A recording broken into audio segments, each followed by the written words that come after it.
48 மணித்தியாலத்துக்குள் மரணத்தை ஏற்படுத்தும் கொடிய வைரஸ் ஜப்பானில் கண்டுபிடிப்பு. இலங்கையிலும் பரவும் அபாயம்.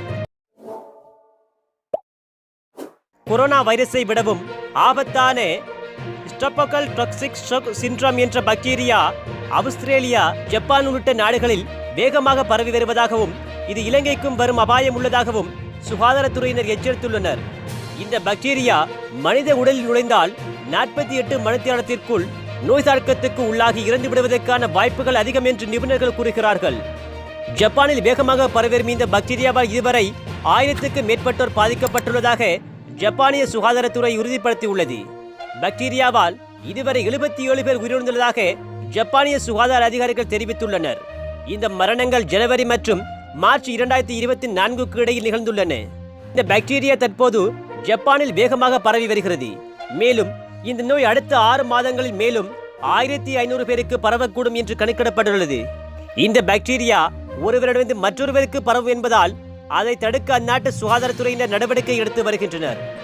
தொண்டை வலி, கைகால் வலி, குறைந்த இரத்த அழுத்தம், உறுப்பு செயலிழப்பு மற்றும் உடல் வீக்கம் ஆகியவை இந்த நோயின் அறிகுறிகளாக மருத்துவர்கள் கூறுகின்றனர். கணிசமான எண்ணிக்கையிலான ஜப்பானிய சுற்றுலா பயணிகள் இலங்கைக்கு வருவதாலும் இலங்கையில் இருந்து ஜப்பானுக்கு மக்கள் செல்வதாலும் இந்த கொடிய பாக்டீரியா இலங்கைக்குள் வருவதற்கான வாய்ப்புகள் இருப்பதாகவும் இலங்கை சுகாதார திணைக்களம் கூறுகிறது. இந்த நோய்க்கு streptococcus toxic shock syndrome SDSS என பெயரிடப்பட்டுள்ளது. இது மிக தீவிரமான உடல் சோர்வை ஏற்படுத்தி 2 நாள்களில் உயிரை கொள்ளும் அபாயம் கொண்டது. 1999 ஆண்டு முதல் தொற்று நோய்கள் பரவலை கண்டறியும் தேசிய நிறுவனம் இந்த பாக்டீரியாவை கண்காணித்து வருகிறது. குழந்தைகளிடையே ஸ்ட்ரெப் த்ரோட் எனப்படும் வீக்கம் மற்றும் தொண்டை வலியை குரூப் A ஸ்ட்ரெப்டோகாக்கஸ் ஏற்படுத்துகிறது. சில வகை பாக்டீரியாக்கள் மூட்டு வலி, வீக்கம், காய்ச்சல், குறைந்த இரத்த அழுத்தம், தீவிர மூச்சு பிரச்சினை, திசு செயலிழப்பு, உறுப்பு செயலிழப்பு மற்றும் இறப்பு போன்றவற்றையும் ஏற்படுத்துகிறது. இது குறித்து பேசிய டோக்கியோ பெண்கள் மருத்துவ பல்கலைக்கழக பேராசிரியர் கென் குகுச்சி, இதில் அதிக இறப்புகள் 48 மணி நேரத்திற்குள் நடக்கிறது. காலையில் ஒரு நோயாளி பாதத்தில் வீக்கம் இருப்பதை உணர்ந்தால் மதியத்துக்குள் முட்டி வரை பரவுகிறது. மேலும் 18 மணி நேரத்தில் இறக்கவும் நேரிடுகிறது. இந்த ஆண்டு 2500 பேர் வரை இந்த நோயால் பாதிக்கப்படலாம். இது 30% இறப்பு விகிதத்துக்கும் வழிவகுக்கும் என்று அவர் கூறினார்.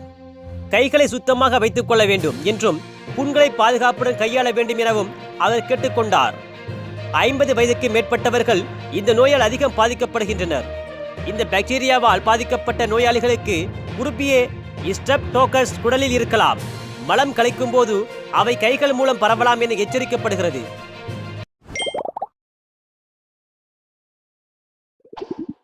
Like this video, like, share. Don't forget to subscribe.